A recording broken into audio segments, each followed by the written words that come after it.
Hey, what's up? This is Nick with Rider Magazine, and today we're out here reviewing the 2020 Z900 ABS. Now, this is a bike, if you guys think back to 2017, first came on the scene, and it was the bare bones, stripped down, no frills sport bike from Kawasaki. Now, in 2020, we're getting some more technology, ABS, traction control, a full color TFT dash, and a couple other little changes to make this thing that was once one of the best buys in the segment, well, it's still one of the best buys in the segment without raising the price too much.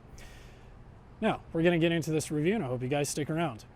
So, one of the first things I'd like to talk about is the 948cc inline 4-cylinder engine. Now, the only changes for this year are gonna be in the form of an updated airbox. It has slightly different intake funnel sizing and an updated fuel map, mainly just to get around Euro 5 emissions, but it is the same punchy, fun, exciting inline 4 motor that we saw in 2017.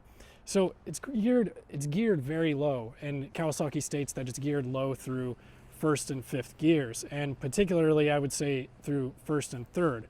Now what that's going to do is give you a lot of low-end torque as well as mid-range power. So it doesn't have that stereotypical peaky horsepower band of most traditional inline 4-cylinder engines. It's something that's really good in the canyons when you're riding, doing some sport riding, getting on the gas, accelerating nice and hard out of those exits. And it's also really fun in the city because it can just pick up and go, and it does so in a really linear way. Now, new for this year and part of the whole technology and coming in with that dash are ride modes. So you get sport, road, rain, and then the customizable rider mode. Of course, the throttle is very smooth. It's very tractable. It's a very good throttle. My only complaint about it is that in sport and road, it can be a bit snatchy, I should say, right off that initial crack of throttle application and right in that initial crack of deceleration as well. So when you're adjusting lines and you're on the edge of the tire in the canyons, that's something that Kawasaki could work out a little bit in terms of their fueling.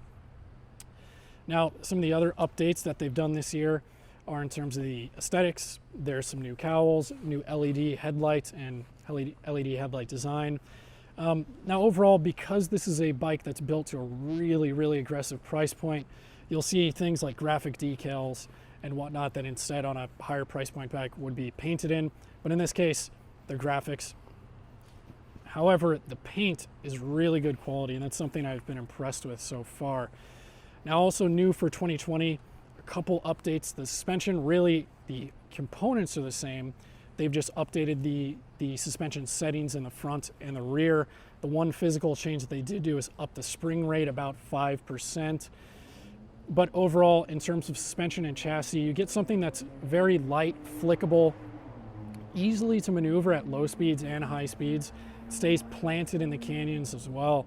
So that, the sport bike geometry that we're working with here, it's got a 57.1-inch wheelbase, 24.5 degree rake, pretty par for the course for a nice little sport bike like this.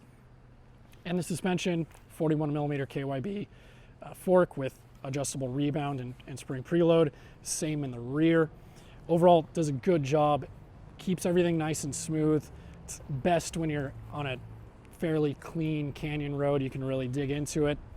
And the only thing that I would note about it that's negative is when you're in urban environments, dealing with some more battered roads, the compression damping in the shock can put a little bit of harshness into the ride quality. And that's something that I also need to aim at the low seat because it's very thinly padded, which means that you're transferring it's transferring some of the road into the rider as well. So it's not something that I can squarely lay blame on the shock. It's a bit of both in my opinion. Now, when you sit into the cockpit of this bike, it feels nice and small and taut. It's really cool, actually. I stand at 5 foot 10 inches, 32-inch inseam. Bars are kind of on the narrow side, nice and close. Seat is really low, and Kawasaki has done a good job of carving up the tank and making it nice and narrow, which is not something that you typically associate with inline 4 powered motorcycles, especially older ones. So it has a really low 31.3-inch seat height, And that's something that shorter riders, or riders with shorter leg lengths, inseams I should say, are really going to appreciate about this bike.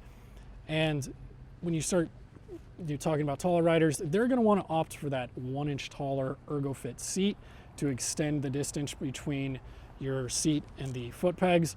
But overall, I'm pretty comfortable. Plus, you're always in an attack position, and I can get my feet on the ground really easily. Again, shorter riders are going to enjoy that because usually full-size motorcycles like this aren't as accommodating to shorter people. The other cool things you get on this bike are adjustable levers, so you can customize it for your reach. And that's pretty much about it in terms of changes. At the end of the day, it's still an $8,999 bike that punches well out of its weight class. And another example of it punching outside of its weight class would be in regards to its budget-friendly brakes. We're talking about a system with, 4-piston non-radially mounted calipers and 300 millimeter rotors, but overall you get pretty good feel at the lever and plenty of stopping power as well. Now, taking it back to some of the changes, of course, one of the main upgrades for this year is traction control, and that's part of the KTRC package that Kawasaki uses for all of their traction control laden motorcycles. If you guys are familiar with Kawasaki products, KTRC is how they manage ABS and traction control. So they're not individually adjustable, but you do have 3 modes to choose from. Level 1 is the least aggressive, and that's associated with your sport riding mode, obviously. Level 2 is the road mode, and then level 3 is for rain, and it's the most aggressive intrusion. Now, overall, this is a more affordably minded traction control and ABS system. You're not dealing with fancy IMUs and stuff like that, but it does a good job, and it's something that's really going to help street riders, because if you go into a canyon, go into a corner, there's some sand or something like that, it's going to help you out. And it still leaves a little bit of wiggle room too. If you get on the gas aggressively, second gear, you can still do a little front end lift, and it's totally cool with that. Now, I'm gonna wrap it up here. And overall, I've been pretty impressed with the 2020 Kawasaki Z900 ABS. I think they've expanded on what was already a successful platform.